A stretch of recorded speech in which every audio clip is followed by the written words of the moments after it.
I lost, for example, 4 final of Champions League, but I just don't give up. I just feel like it's part of the journey. Losing is a learning process, and especially when I had a manager like Sir Alex Ferguson, he want to make sure you feel that pain, because then you will work like so hard to don't feel that pain again. When I lose, of course, I get frustrated, I get disappointed, but that's the winning mentality. My Brown, I love this game. It's all about life. It's nothing to do with any kind of sport. I love this game. It's like, I love my life. I think life is a game. Sometimes you win, sometimes you lose, but you have to stay positive. Let's be clear, guys. I didn't have any a background. I didn't study. I stopped school when I was 17. So football was everything. Now I speak 6 different languages. I'm doing a lot of business, but why? Because I'm just using my ability, my focus, my discipline, my work ethic. But you have to come from yourself. So if you are a lazy player or a lazy person, you're in massive trouble, because I don't think people around you will help you.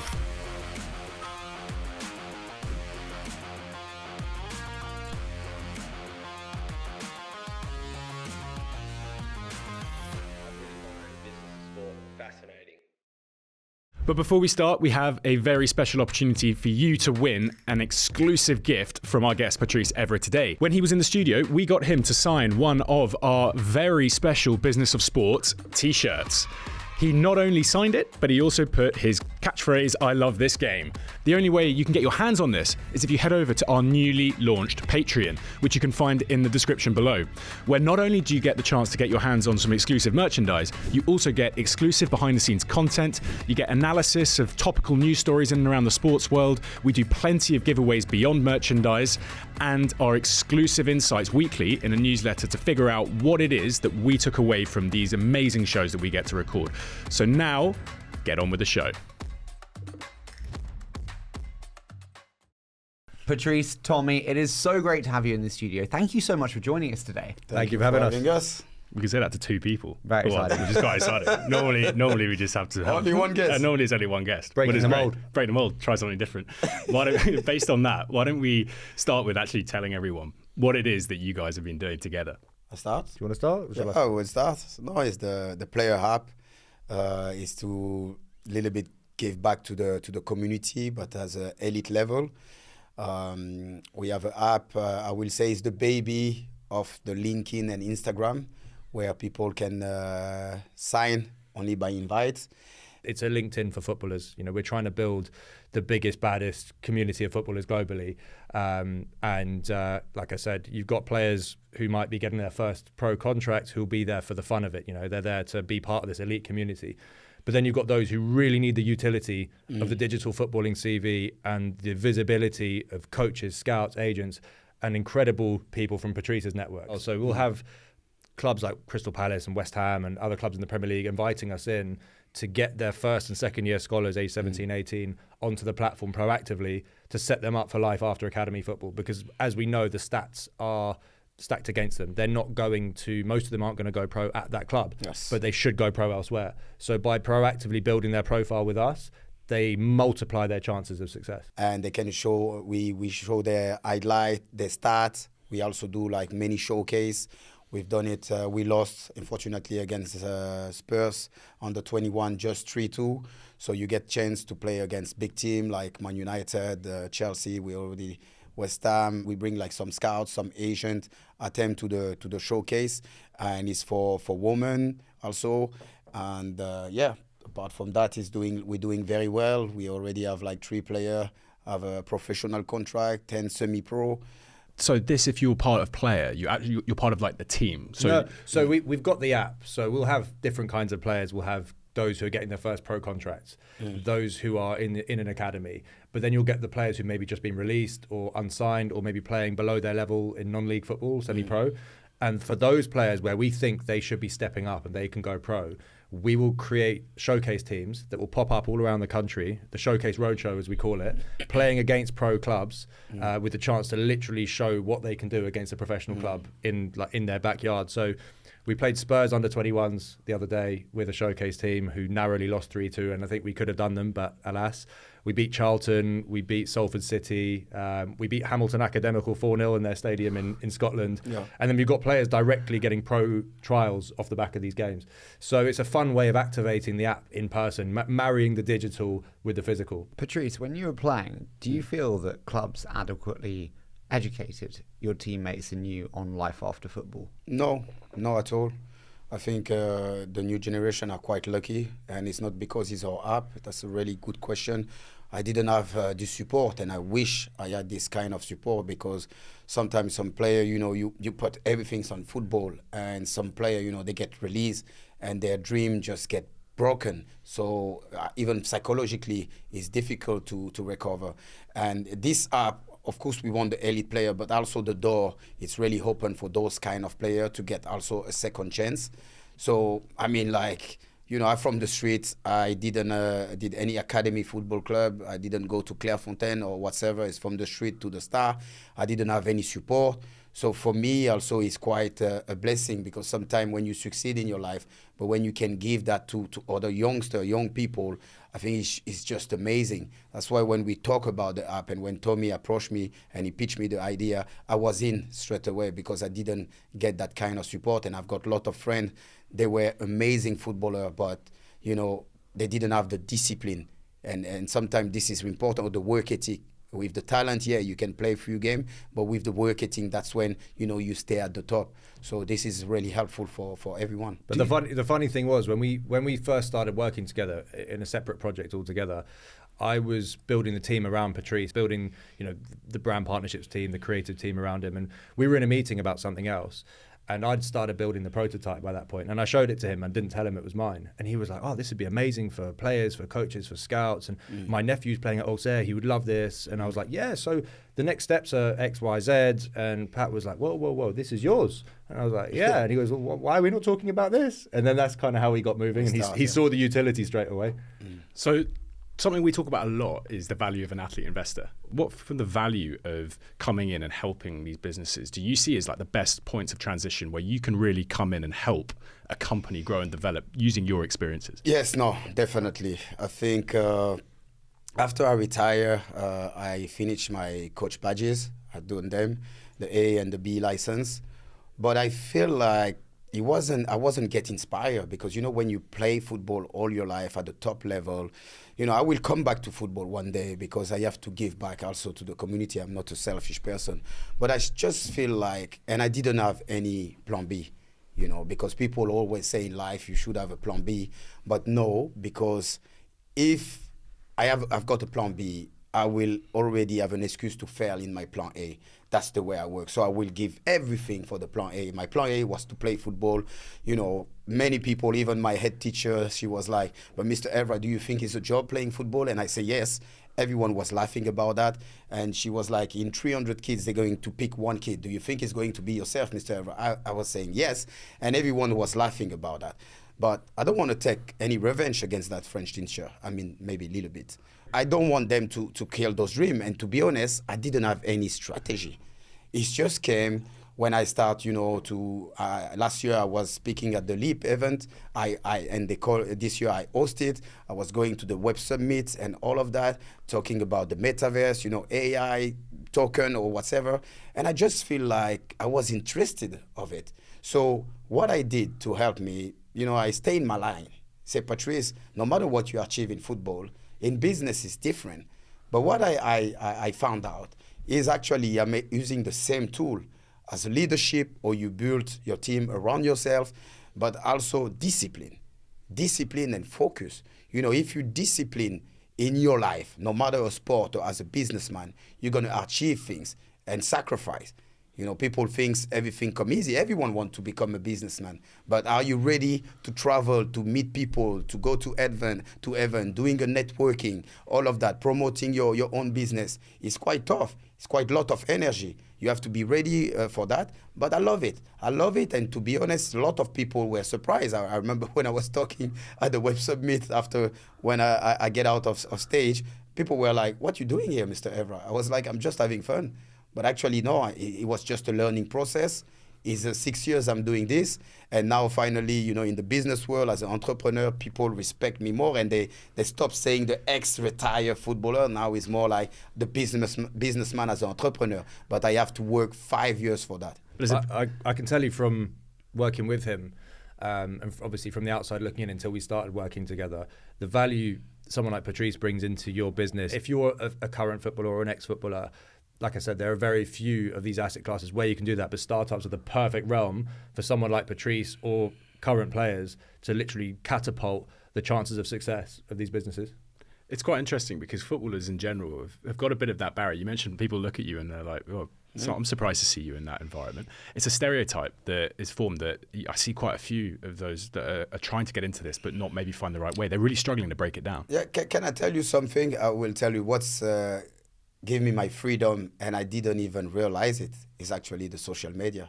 Because people see me doing like some crazy video, you know, I've done a movie with Amazon and a lot of things. So actually I break that barrier. Actually, this guy is not a football player, he's an entertainer. Like it's a lot of people, and you know, my brand, I love this game. It's all about life. It's nothing to do with any kind of sport. I love this game. It's like, I love my life.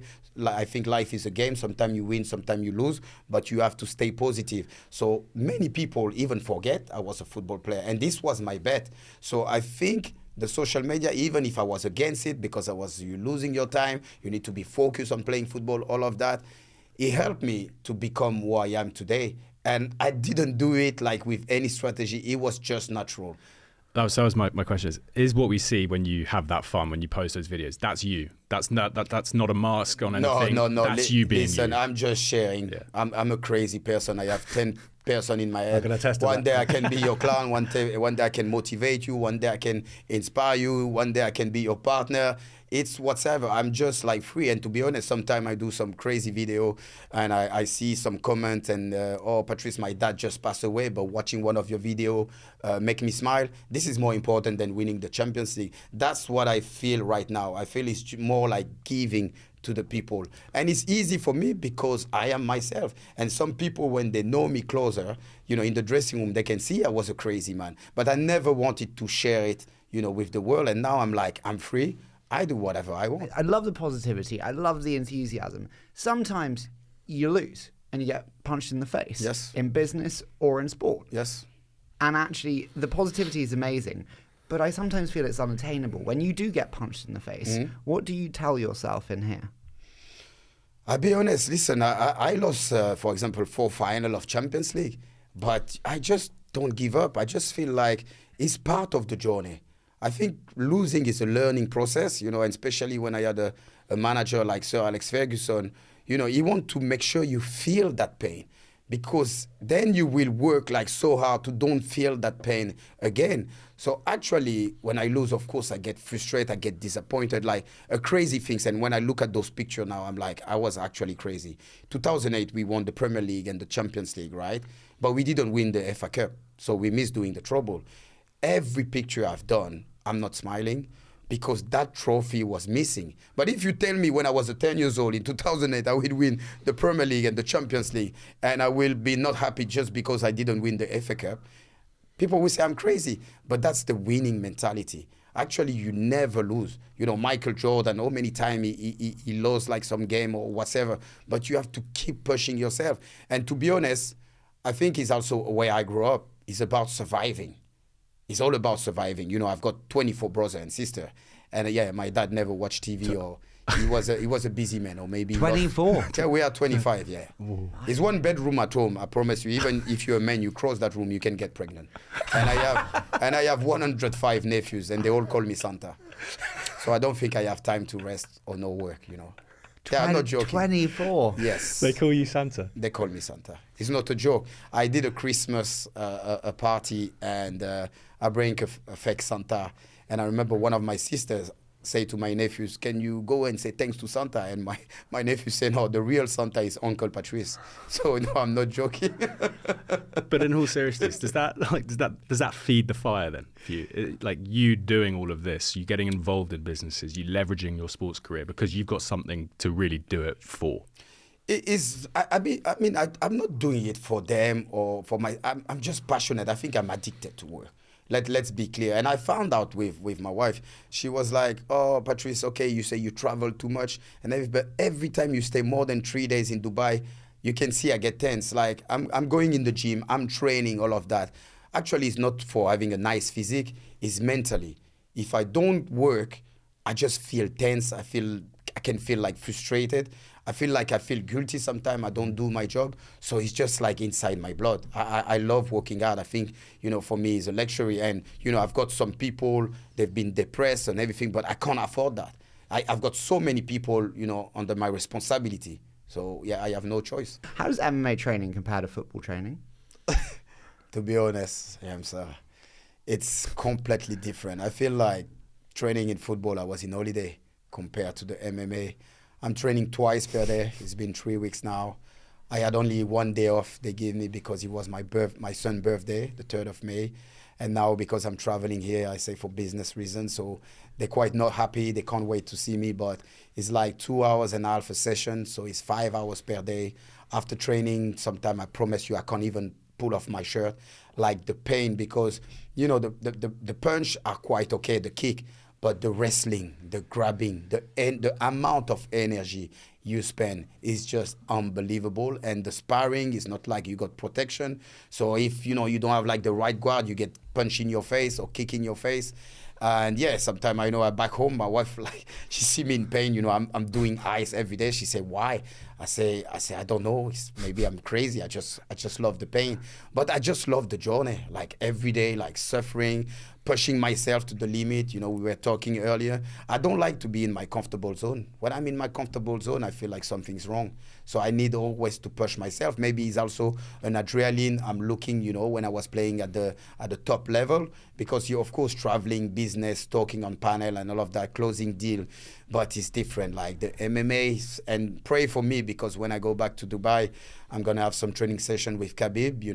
He's a brother. He loves me. But the way he sent me text, I will show you I'm not Sir Alex Ferguson. I will show you MMA is not football. I'm quite in trouble.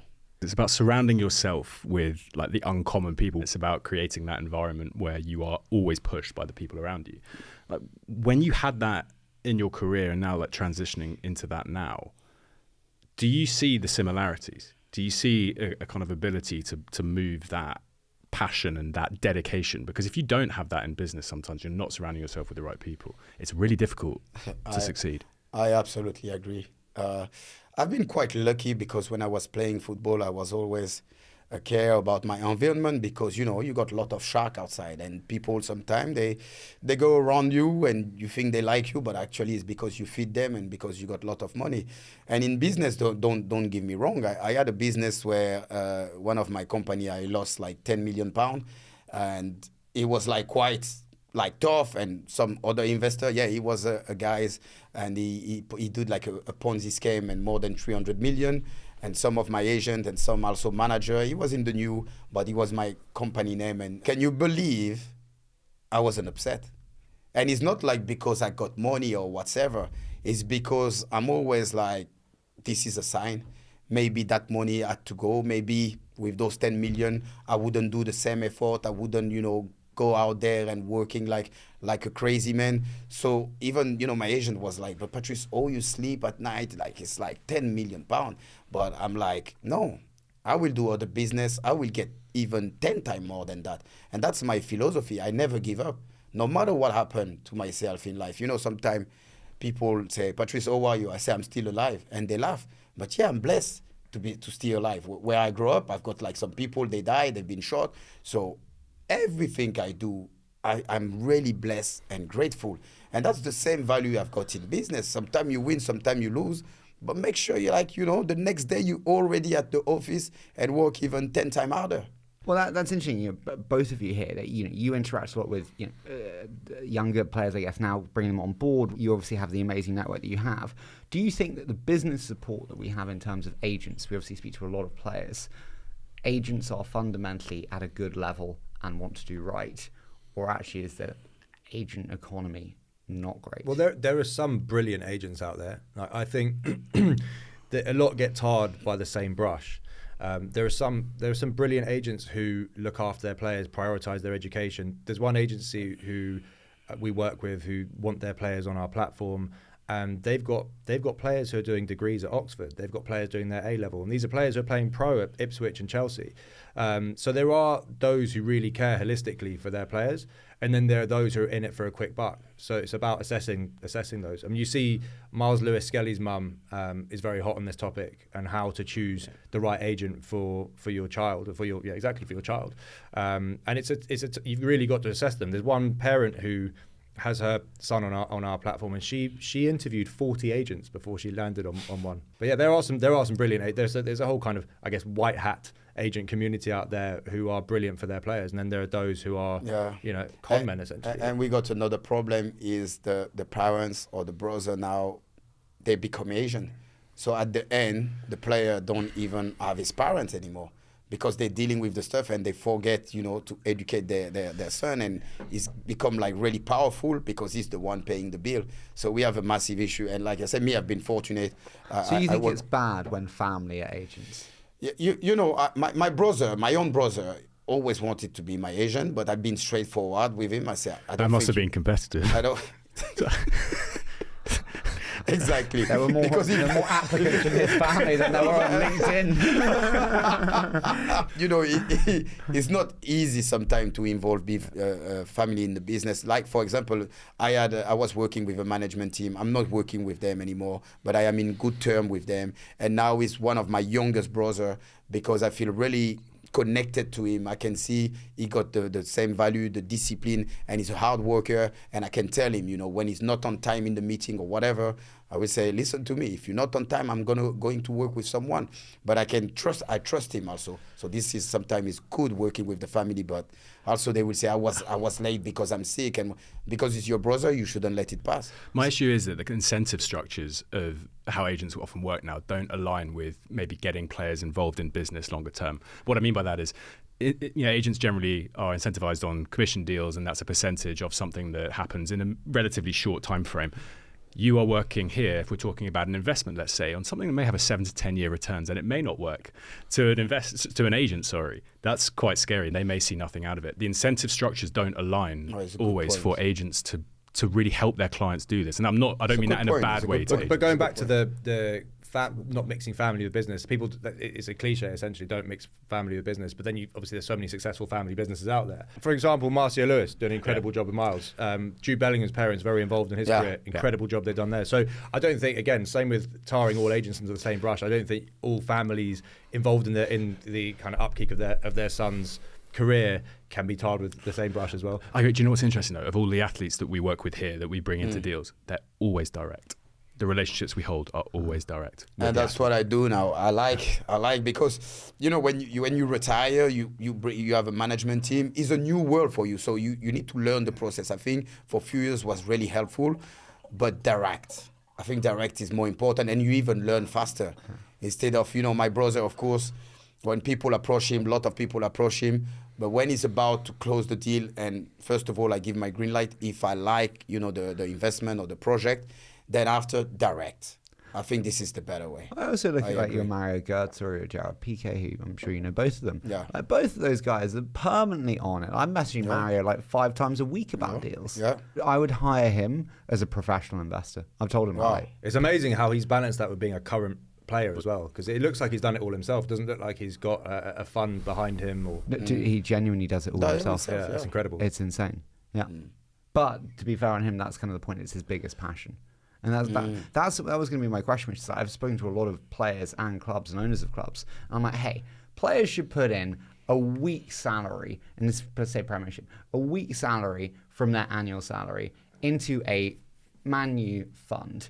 And once a month, I'm going to come in and talk to you for 2 hours about all these cool startups that we've invested in with your money. It's a week's salary. This is a great idea. And you know what? We're going to have fun. I'm going to explain to you a little bit about business, how we acquire customers, how we keep customers. I love that idea. Let's pitch on. So I loved it too. It's a great idea. But some of the biggest owners like Harry, I'll give you the chance, but 3 players will show up. Why they will show up? Also, we had a problem with the Asian, because I had few idea like that, and the Asian straight away will block it because he don't get any commission on it. And that's the biggest problem, because the player, to be honest, when you play, you're so focused on the football. Some of the players, they don't even have their own credit card.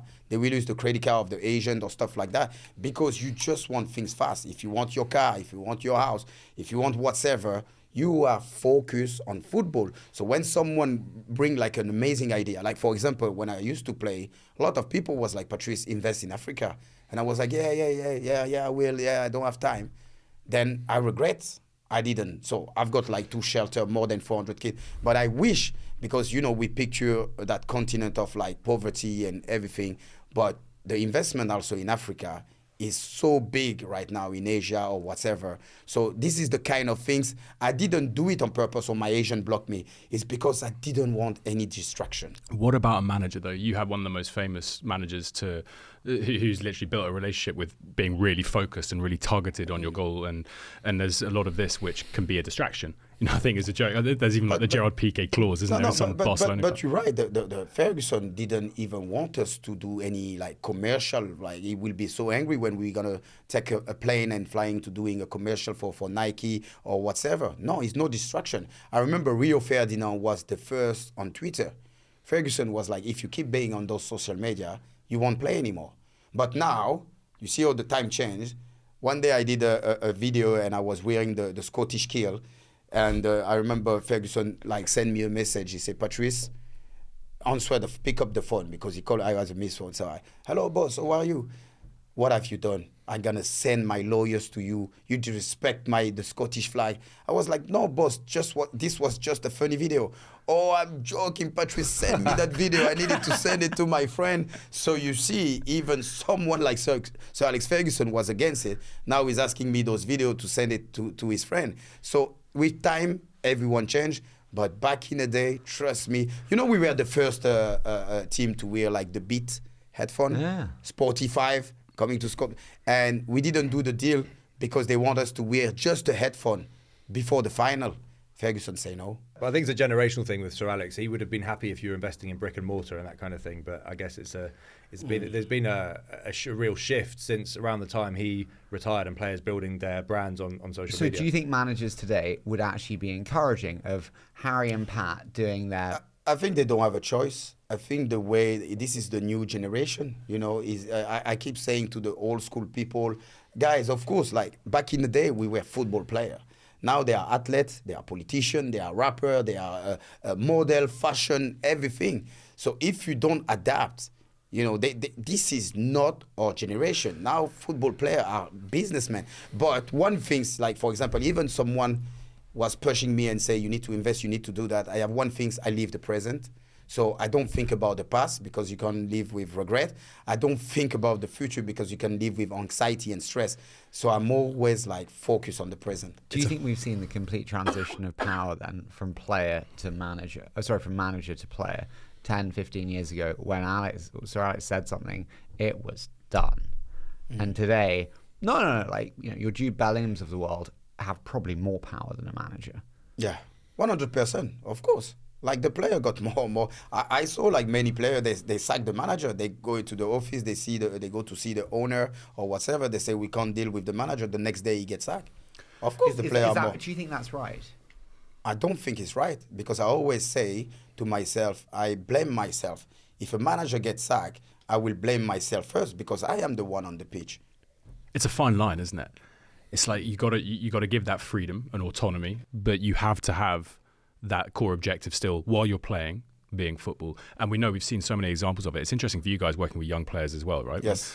Finding those diamonds, and I've got a few in my head, I don't want to throw anyone, but you find those people who are just amazing, and then they can lose their way a little bit because all of that exposure, all of that pressure. But you got to protect against. I don't know how you do that. I don't know how you do that, but he's also the agent or the management team shouldn't be greedy, shouldn't accept every deal. Back in the day, Cristiano Ronaldo, he didn't accept many of those deals because he was too much traveling and everything. But sometimes you got your team and they want to eat, instead of being focused on the priority. If you play football, your priority have to be football. I'll be honest with you, if I didn't eat and sleep football, I don't think I will stay in that level. And that's why I don't blame this generation. Like a lot of the whole player, they're like, oh, they ain't doing this, they're doing that, they distract. We didn't have social media back in the day. So, oh, you want me to judge them? I don't blame them. This is a problem with the society. It's not just about football. Football is a massive platform, but the society completely changed. You see the money we're talking about, those people had never been like educated to spend this kind of money, you know? So it's tough for them. And most of them, sometimes when they finish football or business, they get bankrupt because nobody teach you how to use your money. I never see like someone coming in the football club say, guys, let's do those kind of investment like you just say, James. I wish. But this is what worries me most, which is the supply of cash has gone up so much, but the financial infrastructure and education around players is not there still. But actually, even worse than that, the ingratiation, the education process for football is earlier than ever before. And you are at 5 years old in academies and on pitches, and that's all you've ever known. Like the idea of doing school, I hear you on like some universities and stuff, but it's pretty rare. I mean, it's like football. Let's be clear, guys. I didn't have any like background. I didn't study. I stopped school when I was 17. So football was everything. But you know, without being like good at school, at least now I speak like 6 different languages. I'm doing a lot of business. But why? Because I'm just using my ability, you know, my focus, my discipline, my work ethic. But you have to come from yourself. So if you are a lazy player or a lazy person, you're in massive trouble. Because I don't think like people around you will help you. I heard a scary stat at an event I went to recently that 40% of pro footballers go bankrupt after they retire. 40%. Even more. 40%. Even more. Because you live the kind of the same lifestyle. You know, because in your bank account, when you play, it's plus. But when it starts to be menace and you want to live the same lifestyle. I remember we had one of your mates, I'm sure, Tom Cleverley. Oh, I love Tom. Yeah. So Cleves came on and he was talking to us about that stage. Do you remember when he said, I think he said I was 28 and I suddenly looked at my life and I looked at how I was spending my money. Yeah. And I was like, I'm injured a lot. I'm not going to last here for ages. I need to start doing something about this. And he was 28 years old. Wow. And he said, I didn't really know. I just had to start reducing the spend on liquid assets that, generally. I always thought quite a smart innovation would be 10% of your salary goes into boring investments like just ISAs and whatnot that just accumulates over the course of your career. So whatever you want to spunk your money on, you're going to have that accumulation of 10% of your salary that then compounds over the course of your career, and then you come out to this windfall and you might have learned a thing or two by then. I would have thought that would be a wonderful thing for clubs. But again, that's what I did with my company. Then I can take this money away. What did you guys talk about this stuff when you're in a dressing room, and did you discuss business? Did you talk about the things you were doing away from the field, or was that a line? It's so funny you asked me this question. Actually, we don't talk about business. We just talk about football. I think also nobody want to know what you're doing, so everyone keep like things like quiet and private. Like I was so surprised. Like for example, in UK, when you sign on the front page, they put your week wages. Yeah. In France, talking about money is taboo. You don't talk about money. Rio Ferdinand was obviously, he was quite clearly an entrepreneur right from his like midway through his career. I remember as a fan seeing everything he was launching, clothing brands. Rio Ferdinand Presents, like that channel, if you go back through it, you can see videos he was making with Cristiano Ronaldo at the training ground in his first tenure at United. So Rio was kind of ahead of the game, building businesses right through. So it's no coincidence or accident that Rio's so successful now, because he started building earlier than everyone else. Did you guys rip Wayne Rooney when he got onto Twitter first and did the can you pick me up from training tomorrow? We destroy him. But wait, it was funny back in the day.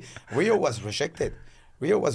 By the player. They were like, what he's doing, you're spending time. And Rio was keep saying, the guys, this is the future. But people were laughing at him. Do you think that's still the same today when startups are sexy? And like bluntly, everyone cares what other people think about them. Not everyone, but most people care what other people think about them. And now it's quite cool to say, you know what, I'm an investor in Airbnb, or I'm an investor in Uber, and Ashton Kutcher is too, and the best, and LeBron is, and so is X, and so... It's quite more sexy now, saying this, but again, your teammate, your manager, the fan, you're spending too much money on that. You're spending too much money on this business, on that, instead of focus on the football. So you always get a backlash. No matter if it's good right now, you will get the backlash to the fan. The fan, you do a video just 1 minute, and they will say like, why are you not spending time at the training ground? But this is your private life. You do whatever you want, but they don't understand that, especially if you lose the game. But the explosion of consumer apps, obviously, in the last 15 years or so, would have made it cool, right? Because these are the apps you interface with on your phone every day, the Ubers, Deliveroo, Spotify's of this world. So you want to get ahead and be part of that top 1% the next time. Well, that, and I also just think the money. I mean, Yeah. Ashton Kutcher legitimately now has made more money from tach than he has from acting. Yeah. We'll just look at Federer and alone. Is that one? Look at your friend Flamini with biotech. Your Arsenal friend. Arsenal friend. No, he's a friend. He's a friend. Yeah. But Did that change if you went into? We talked about clubs, but obviously then you go into a national setup, and you got a few of the French players now quite heavily involved. Did that change when you went away on international duties? I would say yes and no. I think even when you go back, with the national team, of course you represent your country or whatever. But first of all, sometimes you don't even want to talk to the people they're playing for, like a rivalry. Like, for example, Rio was giving an example. He couldn't be friends that much with John Terry or Steven Gerrard because they were playing for Liverpool. So it's quite tough, actually. Like I say, like playing for your national team and the club is completely different. And sometimes people don't understand. They will say, oh, he's performing so well in the club, but in the national team. But no, because in the national team, sometimes you play with your enemy. But to be honest, I think the generation changed now, because even me, in my last few years in the national team, you could see now everyone doesn't care about the club. It's all about the country. So we become a proper family. I mean, I'm talking for the French national team. But with startups, it's the same with everything. There are trendsetters. So obviously Ronaldo kicked off the Saudi revolution of players wanting to go out there. Yeah. You have Jadon Sancho kicked off the revolution of young English players wanting to go and play abroad. And then you see the likes of Mario Götze, Iker Casillas, Rafael Varane, Edu Mendy, those kind of guys going and blazing a trail with startups. So it kicks off a movement when someone goes out there and does it first. Do you know Edu? Yeah, of Mendy, course. yeah. I know him very well. My dad is from Senegal. And congratulations, because he's doing like some amazing things, and he just won the cup against Cristiano.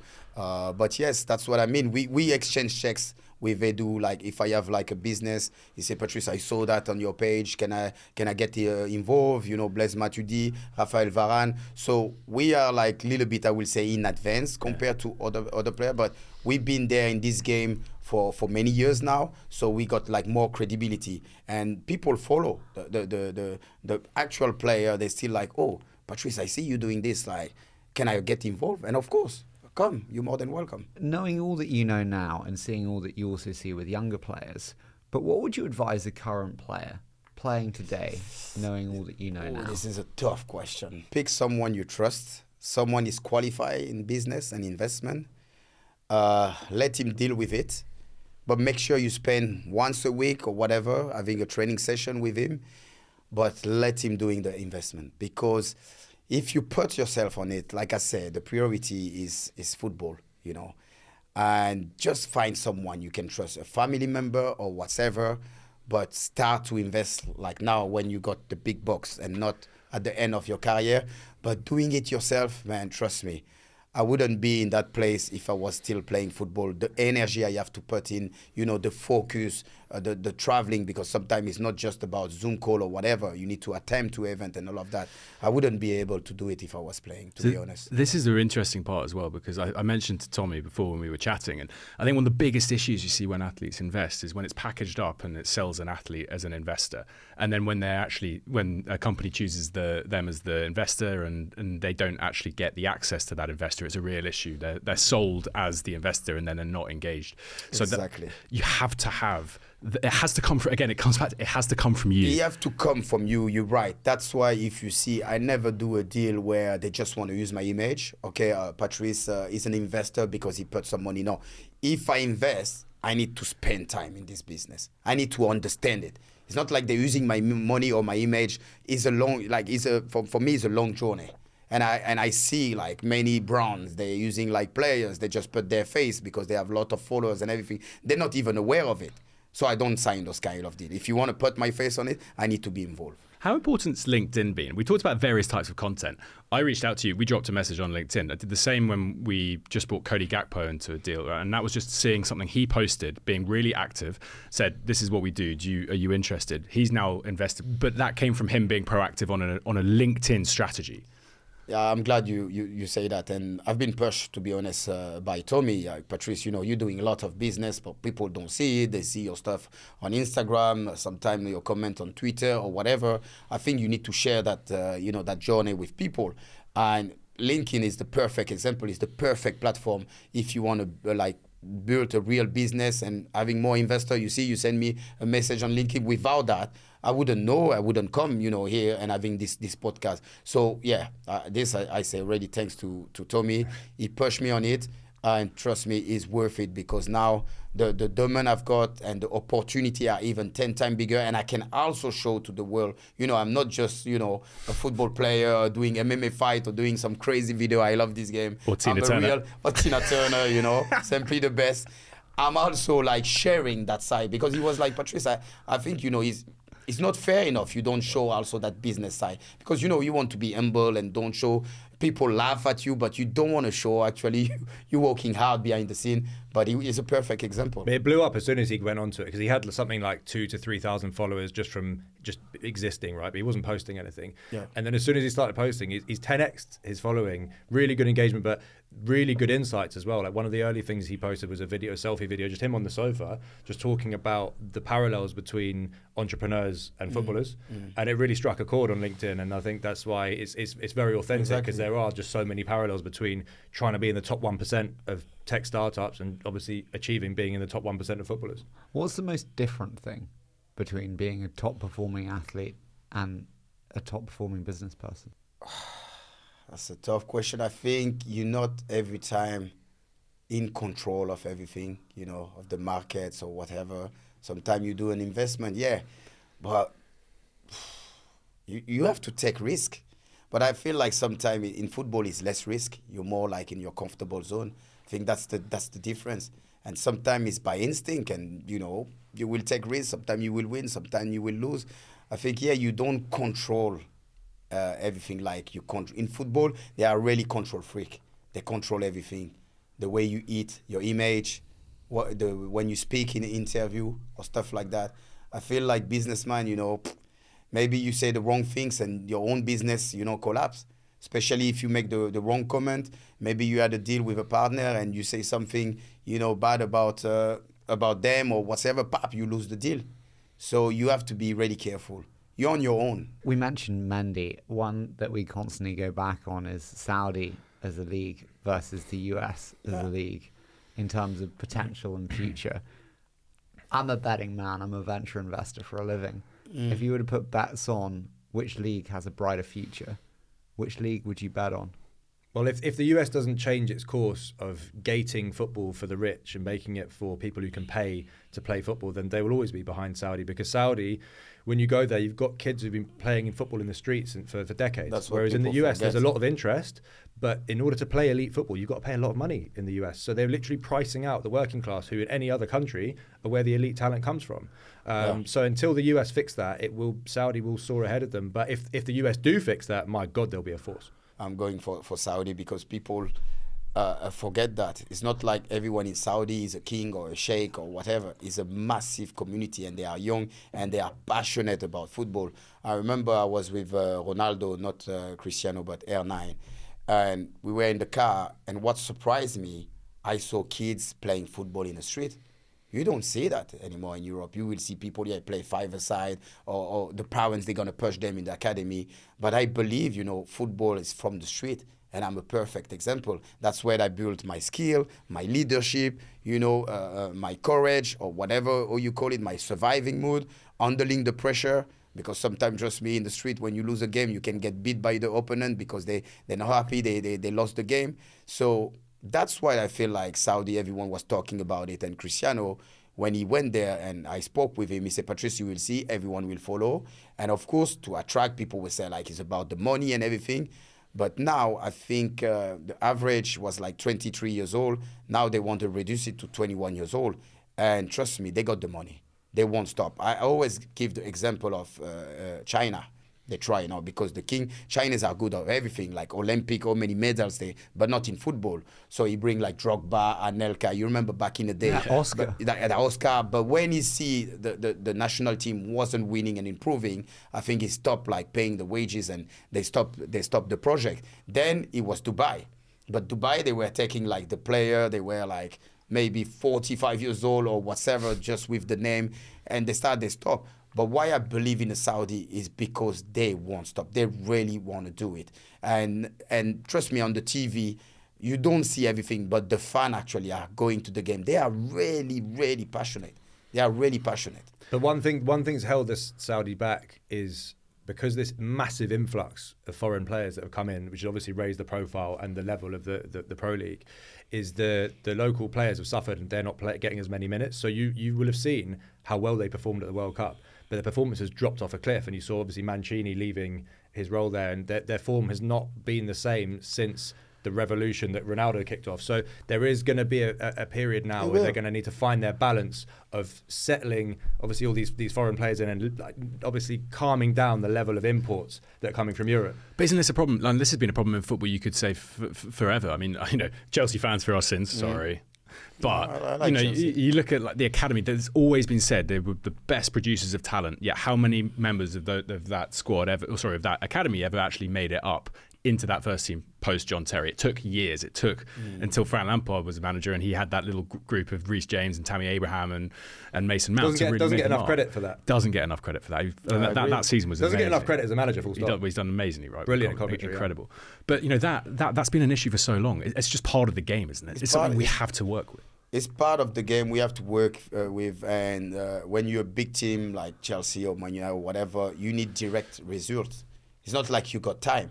So you're gonna play those kids, but you need to, to build them. It's take time sometimes. Man United have Kobe Meno, Marcus Rashford or whatever. So we are proud of it.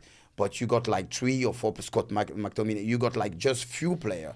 But you need the result. Yeah. Now it's a business world. So if the manager doesn't succeed right now, if he doesn't win this year, he gets sacked. And you want him to get sacked because he was trying to build something from the academy, he have no time. He have no time. For the manager, it's so tough because they need to win. So they need a player, they need to buy a foreign player or whatever. He's ready to play in that level. So if you were to advise an owner on that situation of, hey, you need short-term results, but we also want long-term development, what would you advise them? Give them more time? I will always give them more time. But if you don't get the results, you're going to get sacked because you're going to have the pressure from the fan. You're going to have the pressure from the media. So at the end, I'm sure many owners, they make the decision, not because they didn't like their manager, because this was the plan to build something, in the long, but when after the media, you get pressure, boom, you make the wrong decision. Which manager you played for do you think got let go too early? I think it's the only one. I think I have only one manager get sacked when I was playing football, was David Moyes. David Moyes, I was really sad. I know a lot of my teammates, they were like, Patrice, he didn't have the level and everything, but I was always blaming us. I was like, oh, guys, actually we were super good. Not because we are good, it's because we were scared of Sir Alex Ferguson. So why now we will have to blame Moyes? Don't get me wrong, it's not like he was the best or whatever, but it was a shock. Because I remember I had a meeting with the football director, and he was like, oh, Patrice, what are we doing? What are we doing, with the manager? I said, what are we doing? We have to blame us. We have to wake up. It's not about the manager. Then, I have to be honest. He said, did he lost the dressing room? And I couldn't lie to my club. I said, yes, he lost the dressing room, but we still have to blame ourselves and don't sack him. But I think a few managers have been sacked prematurely at United. I thought Van Gaal did a good job and he deserved to see out his contract. I thought Mourinho did a good job. He deserved to see out his contract. And I thought Ole Gunnar Solskjaer did a bloody good job. And I don't think he gets anywhere near enough credit for what he delivered for those exactly. Those but it's the pressure. It's a business, guys. Mourinho still says he's adamant that his greatest achievement is finishing second. He was wrong. Paddy Power. Time give him right, no? He was not wrong. Yeah. Did you let the media impact your psychology or your mindset? Oh no, never. But like I say, I'm quite different. Like I say, I've not done any academy. Maybe when you're in academy, they tell you how to speak to the media or whatever. It doesn't affect me because those people, they don't know me, The only things will affect me is when you talk about my family. And that's why some French journalists, one day they say, Patrice will even sell his own mom to get back to the French national team. And I destroy them one by one because he's a lion. That's when you can affect me. But me, it's your opinion. If you say I had a bad game, if you are the worst player in the world or whatever, why you want me to fight with it? But if someone from my circle or my family tell me that, it will affect me because I didn't need the media to build my entire career. Nobody helped me. It's from the street and to there. So I didn't care. I never read the paper. And I was saying that to the player, don't read the paper because you're going to play one good game. They're going to say you're the best of the world. You're going to play one bad game. They're going to say you're the worst of the world. So why you want the media to affect me? Do you think players should be on social media? It's a very vicious place if you don't have a good game. Again, that's why people blame them. They imagine now how many billion of people can talk about it. Back in the day, you only have the back page of the Sun or whatever. You have 2 pages. In France, you have L'Equipe. Now everyone behind his computer can judge you. You know what they did to Harry Maguire was disgusting. You know, a lot of things like that. I think he's a bully because they were he's the worst player in the history. We bought them 80 million. They went to his house. They did lot of things. And for him, that's why I give him a lot of credit to stick and to stay at Man United and what he's doing, the way he's performing. Man, what a guy. Man, I mean, the level, you player. can see some of the stats. You can just type in Harry Maguire abuse stats and Google and just have a look at that. What he had to endure was just unprecedented. And for him to come back, obviously have the captaincy stripped of him, come back roaring the way he has now, what a guy. What that pillar of resilience. Show you his personality. Yeah. But I think, when you ask whether players should have social media, obviously, like you said, adapt or die. You need to build your audience, and players, in terms of player power, their brands are bigger than clubs in some respects. So if you want to build a legacy for when your career ends, you need to build that audience. But you can have your cake and eat it and get someone to manage it for you, so you don't have to see that abuse. So you can focus on training. But authenticity is key. Thank you. I'll give you the credit for it. Right, you've nailed this now because that's back to my first question. Is it you? It's you, right? Me. And if I'm a consumer, I can go and engage with any player's account. I can. What do I want? I want to see something different. I want to see their personality. I want to see their But that's stories, post-playing career that he was able to do that without pressure. But even during my career, because I was still playing for Juventus at the high level, I did the Euro. I was the one answering to the comment. When I got time, when I'm in the airport, I take my time.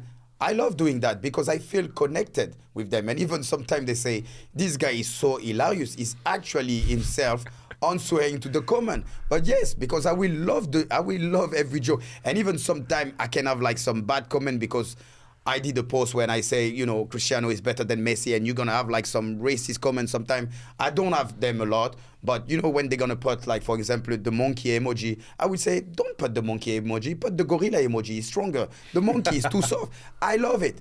And you can delay those comments. You can, block the people. I don't do that. I let them. Because this is me. I know how to protect myself. Some people, they doesn't know, but trust me, guys, I just let you know, it's me. I'm answering to the comment the first hour or whatever when I got time. It's me. Was there ever a post you did that you had to take down? Yeah, weekly. Today. No, I will tell you, and I didn't, and everyone asked me to take it down. Go on, which one? It's the post when people keep saying I was licking the chicken. I was kissing the chicken. It was Thanksgiving. I did that mad video when I'm just cuddling the chicken, slapping him, and everyone, you need to take it down with my team. I say, I don't. This is me. That day I was crazy. I don't regret it. So no, I didn't take any. Trust me, even if my full team say to take it down, this is me. I am perfect to be imperfect. That's the way I am. But clubs are very protective of their current players, so we'll work with clubs and we'll work with players and we'll do content about players. They can't. But there are some Premier League clubs, but I know you're doing a good thing for them, but we don't want to overhype them. We just want them to focus. So I do get that, and that's why you'll see a very media-trained aesthetic. You won't necessarily see the insight to them as a character because the club wants to protect them. Is that the club? Is that the age of player? Is there commonality? More clubs. They have their guidelines club. and they want to protect the player, especially if is that protecting the player, or is that media rights protection, IP protection? No, it's genuinely protecting the club. protecting the interest of the player. Even in the press conference, as a captain, you have to go. And I was the worst client for the PR of the club. And I was the best client for the press, because if she were, oh, don't say that, I would say the opposite. I say, I'm going there. I talk the way, I feel. I'm authentic. This is myself. So they were always scared when I was going to the press conference. And to be honest, I was always going there, making people smile. No, and CBS is the perfect example of that. When you're working for Amazon and you went to the CBS desk on the way out and just caused chaos. And I remember Hannah was after, she's like, no, what has he done? I was like, and I said, no, this is genius. Watch the views go up. And yes, you might have some brands that might be a bit iffy tomorrow. Give it a few months. They're going to be killing. I just say it was one team. I say last year they shit themselves. And after, I think it was Cathy, she was like, oh, we don't curse on TV. I say, poo-poo is not cursing. So that's it. I was just being myself, What's the problem? I saw it the other day when Cole Palmer was doing an interview afterwards, and he was actually just going, I've been dealing with all this shit for not scoring. Everyone's saying it, and fuck it, I'm still, we have a lot to deal with. I'm going to come back. I'm going to play well. He's deadpan. He doesn't normally say a lot in interviews. That's always the same. Afterwards, you look at every headline, everything. It was all about that interview. And he just showed a bit of humanity. Yeah, he cared. But that's really important, no matter when Cristiano did his interview, of course, he talked against the Man United and everything, but he talked with his heart. And back in the day, I was like, I know maybe he did the wrong things against the club, but I love it because I see that human side. And that's what people listen, your fan, they're not stupid. They knew when it's someone like doing your stuff and whatever. They want the authenticity. They want to make sure you are the one like posting your stuff and answering to the comment. It doesn't make sense. When you and I know you're busy, that's the way they have to build is a brand. But, when they're going to stop playing football, the fan, you think they're going to still follow them? Oh, well done. We play a good game. Oh, we deserve the 3 points. What is this? People, or you on social media and you share your personality, or you don't. That's why I don't like talking about football in social media. It's myself doing my crazy video, bringing some like crazy positive energy, and that's it. What else do you think no one sees about being a top athlete that more people should see? I think their real personality. Nobody see your real personality because we are robots, and we are tell what to say when you go to an interview. It wasn't my case, but you don't know. Did you get in trouble? Massive trouble, but it doesn't matter because this is me. Then I knew at the end of the day, it will pass. I will do another, be in trouble again, and it will pass again. That's the way I am. I always believe in positivity, but because I am myself, it doesn't matter if I won't please everyone. I'm doing like, when people, they think I'm doing those video. Yeah, someone, oh, you didn't post a Monday video. I had a bad week or whatever. No, I'm not doing it. I do it because I'm also pleasing myself, pleasing you. Did it ever cause friction with teammates? If I was on your team, you could say, come on, dude. Many people will say what? Like at the beginning when I start a lot of people call me, why are you doing this? Like even my own agent. You're the captain of front, you're the captain of you're putting wigs, you're dancing. I'm like, this is my private life. Judge me on the pitch. No, I get lost. They didn't understand. Then now, they're like, you're a genius. Actually, you were building a community. I love this game and whatever. I say, I'm not a genius. I'm just crazy. I didn't do any strategy. I just share myself. But actually, the time, proved me I was right.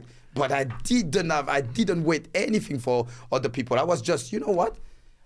I don't do a lot of interview. I don't share. Now I will be in control. Just moonwalked into building an audience. Exactly. But with in terms of my insight of seeing what others don't see, so seeing how Pat deals with, say, the press coming after him or whatnot, what the wider public don't see is the pressure and the strain behind the scenes and how they deal with it and how they come back from it and the resilience. Yeah, and obviously we were talking about Harry Maguire, you talk about Rasmus Højlund being through a goal drought, now he's bounced back, scored a couple of goals. It's like, how do they break through those barriers? And we don't see that. We don't see like the mental battle that they go through behind the scenes. And I've obviously seen it with Patrice. When you are in, let's say, a player environment, and you've got these young kids in front of you, top level already, really good. Pat's in there and he's having these kind of conversations. Do you see a level of engagement and interaction? Hell yeah! Today we did a session with some of the players in our community. Some were academy players, some were non-league players, all similar age group. and you could just see the level of intensity. And we were doing a 1v1 drill, and the attacking players just kept getting past the defenders, and Pat was like, whoa, came in and stopped the session, gave them a bollocking, showed them what they needed to do, and after that the defenders won every single duel. It was brilliant to see that level of intensity and see how he impacted them. But I'm connected to them because, I'm not here to selling dream. This is the way I succeed. So this is my story. And, if I spend time, I'm going to tell them the best advice. He worked for me. Maybe he won't work for them. But I try to understand their personality, their character, to feel them. Like Sir Alex Ferguson in 9 years, he never teach me anything tactically. He never say, like, go to the left, go to the right. But he know how to get the best of me. He know I don't like the injustice. So some game I will play an amazing game. He would say, oh, you bad in front of everyone. So for the second half, he will wake up the beast. So it's all about how you manage people. It was literally knowing how to get the best out of you and your personality, I guess, right? Listen, I have like so many examples. It was just, the speech of Ferguson was like, guys, it's Sunday. It's a nice weather. I don't want anyone to fuck up my Sunday. Good luck. That's it. That's it. It's not like about we have to press, we have to do this, we have to do that, and I told that story early on. We were playing against Tottenham. I was playing some of the best 45 minutes in my life, came back in the dressing room. Everyone was like, oh my God, Patrice, you're on fire and everything. So I was like, I'm looking good. And, Ferguson for 10 minutes, he doesn't talk. And when he did this, it meant like someone is in trouble. So he looked at me. He was like, Patrice, are you okay? I said, yes. He said, are you tired? Tired? I said, no, why? He said, why you pass the ball back to Edwin van der Sar, our goalkeeper? I said, boss, this was only one back pass in 45 minutes. I didn't have any solution for her. And he stood up, this is one of the worst games you're playing for United since I signed you for United. If you pass the ball back again, you're going to watch the rest of the game next to me, like spitting on my... So I stood up. I was beating my lips. I was like, but this man is crazy. Even Ryan Giggs scores, they say, Patrice, he's getting too old. Leave it. So second half, boom, we won 4-0. I won the man of the match. And, everyone was, Patrice, I told you, don't listen, you were on fire. And everything. So I never answered back to the manager in front of my teammate. And the next day, I went to his office. I opened the door. Hello, Patrice. How are you, son? Oh, I am, boss. What's happened yesterday? Oh, Patrice, you were fantastic. You were the best player on the pitch. But, Cristiano Ronaldo was start doing some skill. We were missing some chance. The fan, they need entertainment. When you score one goal, you have to score 2, 3, 4. The people are paying for the show. And I was like, boss, this one was a close one. Next time, make a sign, because he said, get off of my office. So when I closed the door, I realized, I was like, he used the best player on the pitch to send a clear message to the other player, because they were like, wait, if he's destroying Patrice, he's giving the hairdryer, what about us? But because he know I could take it, and for me it would be an injustice, the second half, I will even run harder and not like, okay, I'm the best or whatever. So that's what I call management. So you need to know every single people. And Ferguson, trust me, he was maybe like 100 people working at Carrington and Old Trafford. He know everyone by each name. He will send a present. He will know the birthday even of your wife or stuff like that, Christmas, because he want to know your personality, or he can get the best. But Ferguson, in 9 years, he will surprise many people. He never teach me anything tactically. Can I ask one? We mentioned unwavering discipline, obsession. You mentioned Ronaldo there. Just from the outside, when you watch this level of obsession, monitoring data that he uses, what's your biggest observation from playing alongside him?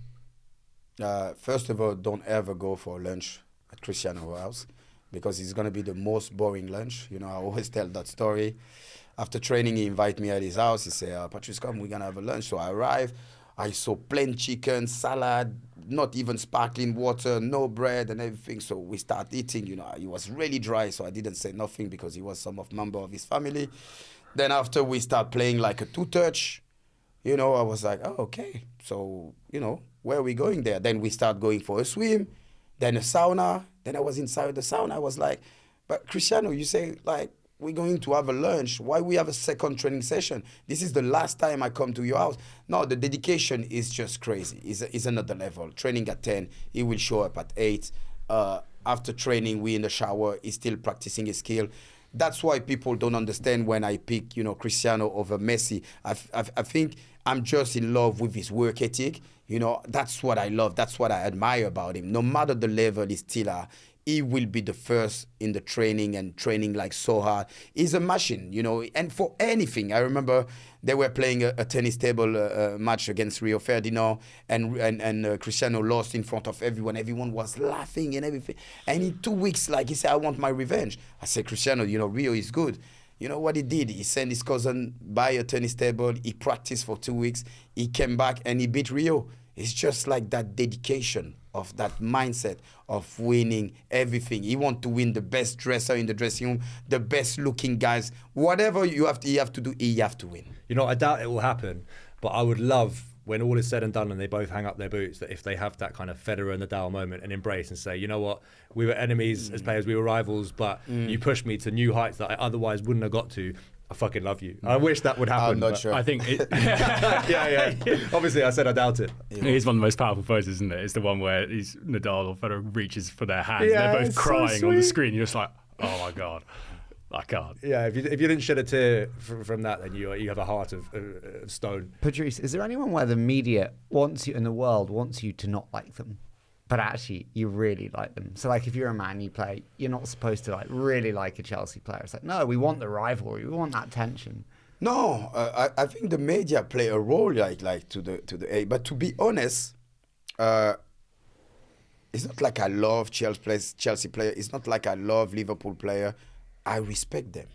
And you see, like people say about like Jamie Carragher or Steven Gerrard, the same love and passion they have for their club. That's the same love I've got for my club. So straight away you create a connection, like GT or whatever. So yes, of course we are no friends when the game's gonna start. I'm gonna make sure we smash them. But actually, it's a massive respect, and it's no hate. It's different. It's no hate. Like I always say, playing against Manchester City back in the day was like beating your nosy neighbor. Winning against Liverpool, you win against the enemy. Winning against Arsenal, you winning against your babies. Winning against Chelsea, it means you're going to win the league, because they were the most similar team, like character, Pes, Drogba, John Terry, Anelka, Makelele, whatever. You will see like he was 11 man against 11 man. And Ferguson also was always against Chelsea. This is the biggest game, because if we beat them, we know we're going to win the league and even the Champions League. It was quite interesting in that time, though, because a lot of what we've just talked about has been about, when it's been football, it's the power of the manager and how influential that was. Your biggest competitor at the time, actually, yes, obviously Mourinho, but Mourinho left in 2007. You were, successful for a long time after that. Chelsea's spine, that group of players in that dressing room, it wasn't necessarily the manager that did it. It was that group who seemed to hold the most incredible set of consistencies and ideals that it didn't. I'm not saying it didn't matter who managed them, but it was very, you're there with one when staple, and they're changing this. Well, I think Jose built that spine and really built that with Drogba, Terry and Co and Lampard. But then it was, because you saw with Avram Grant afterwards, how strong that spine remained and got to the Champions League final that year with essentially an interim manager. But can I tell you something exactly? Like, as a United player, we were like, we can't lose against Avram Grant. I have all due respect for him as an interim manager, this player role. Like, we were like, okay, if it's Mourinho, but guys, come on. We can't lose against Avram Grant. So the manager have a massive factor. That was the first time I cried at a football match. Sorry Did you go to it? Sorry about that. No.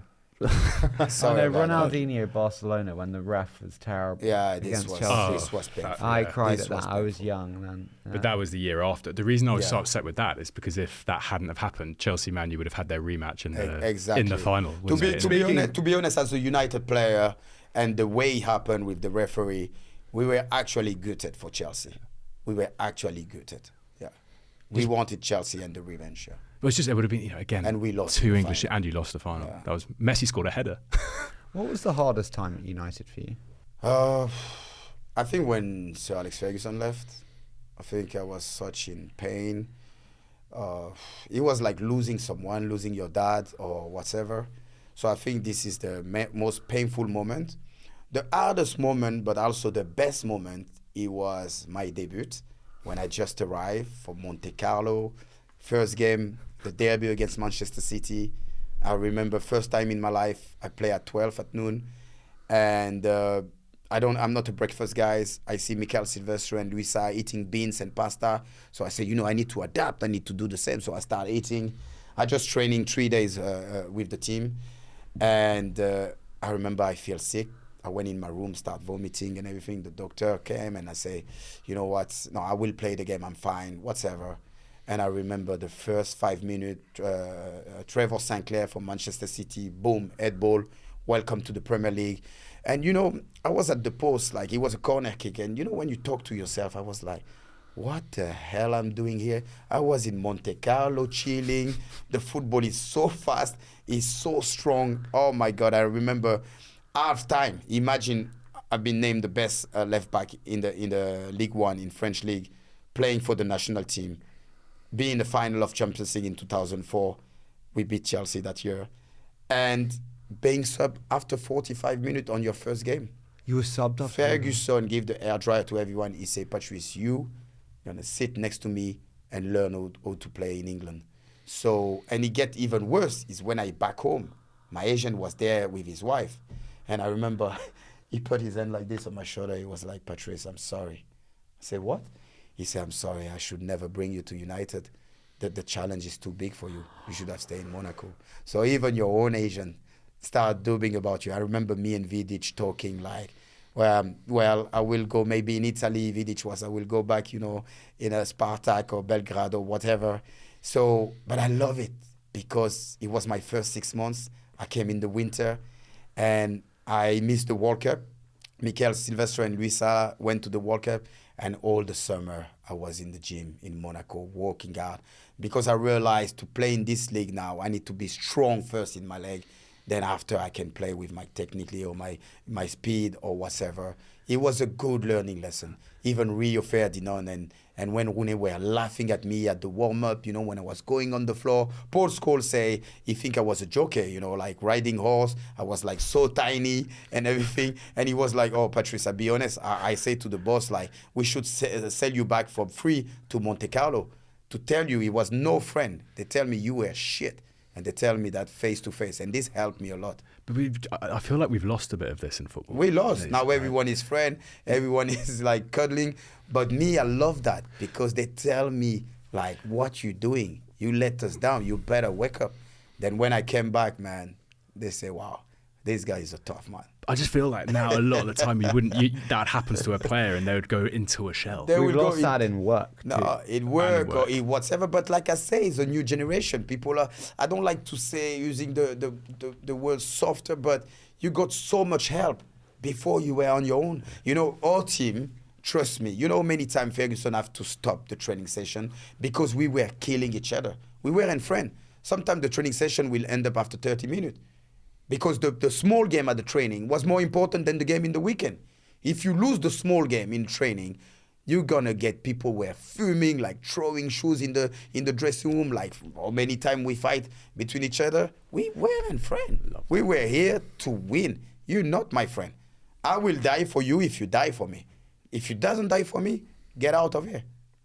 Simple. It was serious, and Ferguson always had that thing like, you know, people are like paying to come to. They're traveling around the world for them. So we play for the badge, for the fan. You know, it wasn't about us. Do you think football is more mercenary today, though, where it doesn't matter so much? But also the club also are mercenaries. So that's why I can't criticize the player, but also the club now. If they don't do a good business with you, if you're not selling enough shirt, if you don't have like a good, I would say, follower on social media, sometimes this can change why they're going to, you know, sign you or whatever. And when you get injury, the club, like, they get rid of you.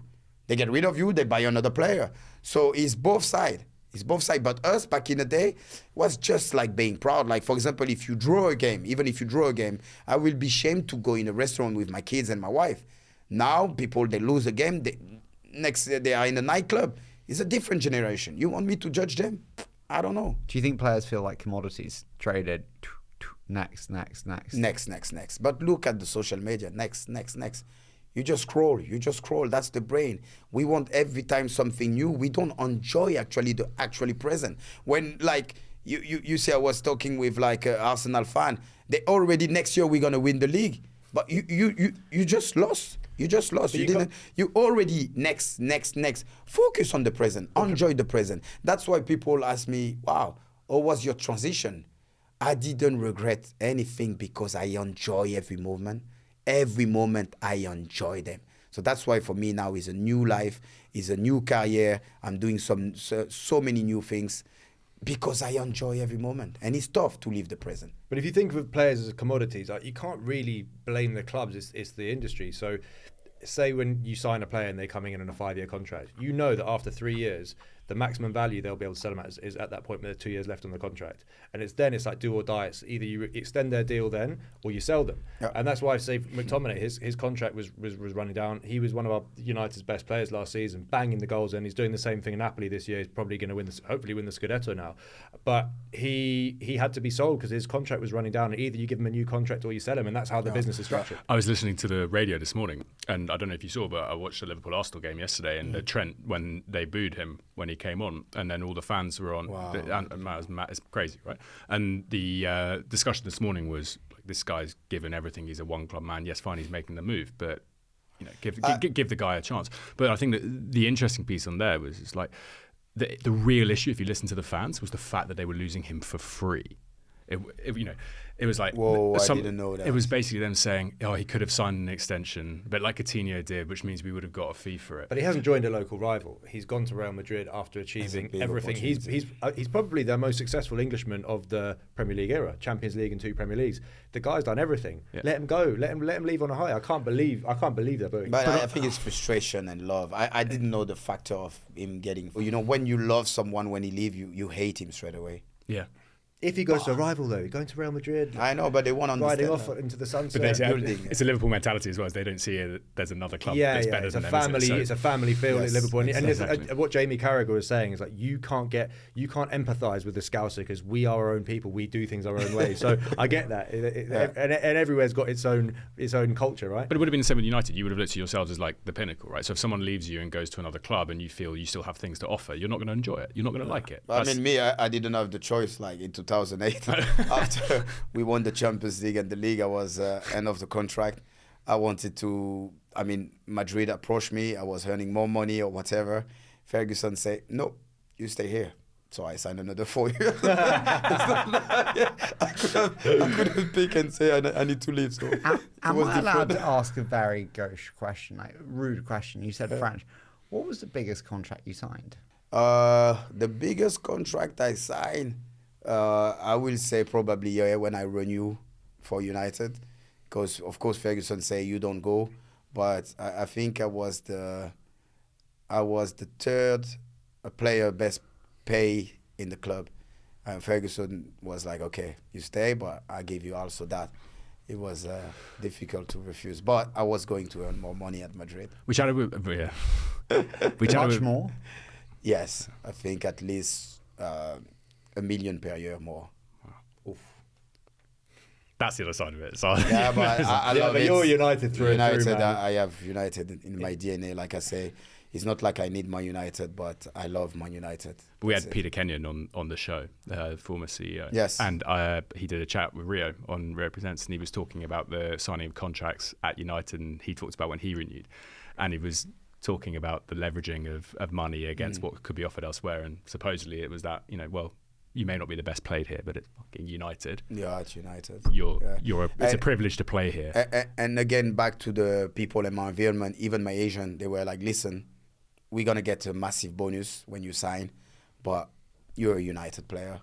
Don't leave. They could have pushed me and to say, like, we get more money, go to Madrid. But I had to stay. They didn't. Okay, we're going to do a quick fire. So we say a short statement, and then you give us an immediate response. Sound okay? Oof, yeah. You go first. Okay, so we mentioned what a bad lunch looks like. If we come round to your house for lunch, what are you cooking us? Pasta bolognese. I'm the best. Like, I beat Michel Roux, a 2 Michelin star, to La Gavroche here, a restaurant. In front of his team, we did a blind test. So yeah, we'll cook pasta bolognese. It's my favorite dishes. Tommy? It would be a pizza. It would just be a classic New York margarita, crispy base. God. And you're making it? Making it in a stone oven in my garden. No, I wouldn't have a clue. I'm talking hypothetically. I love it. I like the sound of it. Tommy, what does no one see about Patrice that you see through working with him so closely? I think it's the intensity. I mean, you do see the intensity, obviously, in terms of the energy, but I think it's the intense work ethic. It's the guy, he spends more time on aeroplanes than pilots. So it's just a ridiculous work ethic and just spreading himself thinly, but still getting the job done. Okay. You can add one more player to... Sorry. You can add one more investor to player that is an athlete. My God. Who'd you choose? I mean, it's gonna. As a United fan, there's only one person out there. It's got to be Cristiano Ronaldo. And obviously he is active in business himself, but growing up idolizing him as a player and just being in total admiration of his career. And when you get dragged into the Messi Ronaldo debate, if you're asking a United fan, just don't ask me that question. As much as I love Messi, I'm just not going to get dragged into that debate because Ronaldo's delivered me unparalleled joy as a teenager, as an adult. So, yeah. It's like the Lampard Gerrard Scholes, isn't it? Yeah. I'm always going to say Lampard. You'll always probably say Scholes. The Liverpool fan thinks Gerrard. Even with you, you're right. Who was the most behind-the-scenes superstar within United? Everyone goes on, Ronaldo, the obsession, the focus. Who was the behind-the-scenes just fucking machine? Park Ji-sung. Really? The best team player I ever played with. You can ask Colsey, you can ask Wayne Rooney, you can ask Ferguson. For me, it was one of the most important players. Why? Because of his work ethic and the way he will always put the team. He will even sacrifice his own quality, his own job. Like just a perfect example, the semi-final, against Barcelona in 2008 when he was man of the match. He didn't play the final. The game against Pirlo, when Pirlo normally average, I would say 450 touch per game. When he played against Man United, then Ferguson tell Jason Park, you follow him everywhere. I think he had like only 45 touch. So it's a lot of example. Playing with G, man, you're going to have like an easy game. He's going to run, like especially me as a left back. He's going to run for me. He's going to defend for me. He's so smart. He's always between those pockets. You can ask any player of United, and I guarantee you they're going to say Jason Park. A final one from me. When we look forward 10 years to Patrice Evra 2035, what do you want that Patrice Evra to be? I hate that question. Why? Because I told you I live in the present. I never project myself in the future. But no, what? I just want you to see the same little boy being happy with everything he do, giving to people. I don't have any goal in life. It's always to push myself. I always say, sometimes if you have a goal in life and you don't reach that goal, you will feel like a failure. Instead of putting a goal there, I just like push myself to be the better version of myself every day. I am perfect to be imperfect. I will still do a lot of mistakes. I will still learn. But it's just like keep being that little child and being grateful and blessed and content. Because sometimes people ask me, Patrice, what makes you happy? I say, what makes me happy is when my kids are happy, when my wife, my family, my friend. No, what makes you happy? No, what makes me happy is when people are happy. That's what makes me happy. And the only answer I could give to that lady is, it was like, I'm happy when I go in cinema on my own and eating popcorn. I think that's when I feel like the more peaceful. But actually, when I think about that, it's because I'm content. I'm just content. Happy is being content. That little boy who is now the owner of a football tech unicorn. On the topic of Chelsea, by the way, you're both Chelsea fans, presumably, right? Yeah, you've got a very bright future. So with the insights, obviously, we've got through our community of like these elite youngsters, both on the men's and women's side, you've got some phenomenal. Because we went to Cobham last year, and you've got, Lola Brown on the women's side is an absolute baller. She's just made her WSL debut, but keep an eye out for Lola. And on the men's side, Shimweka, I think he's had his debut, but he's a powerful striker. Tayo Shubuloy, centre-back, keep an eye out for him. Frankie Runham. So, yeah, you guys, I'm jealous. We've got a great academy as well, actually. But and don't get me wrong, business come to me. So I can't tell you exactly what I'm going to do in 10 years. For sure, I'm going to have more business, more investment. But I can't tell you what it will be. It depends on the person I'm going to meet, when I'm going to travel or whatever. Like maybe, like I say, after this podcast, we're going to maybe do a business in a year or a few months. We never know in life. We never know. Everything happens for a reason. I'm not here in this podcast it was supposed to happen. That's it. It's a beautiful way to end it. It's a really beautiful way to end it. That's kind of perfect. Thank you so much for doing No, this. you're welcome. It's been fantastic. Thank you, James. Thanks for having us. Really appreciate You're it. welcome. Amazing.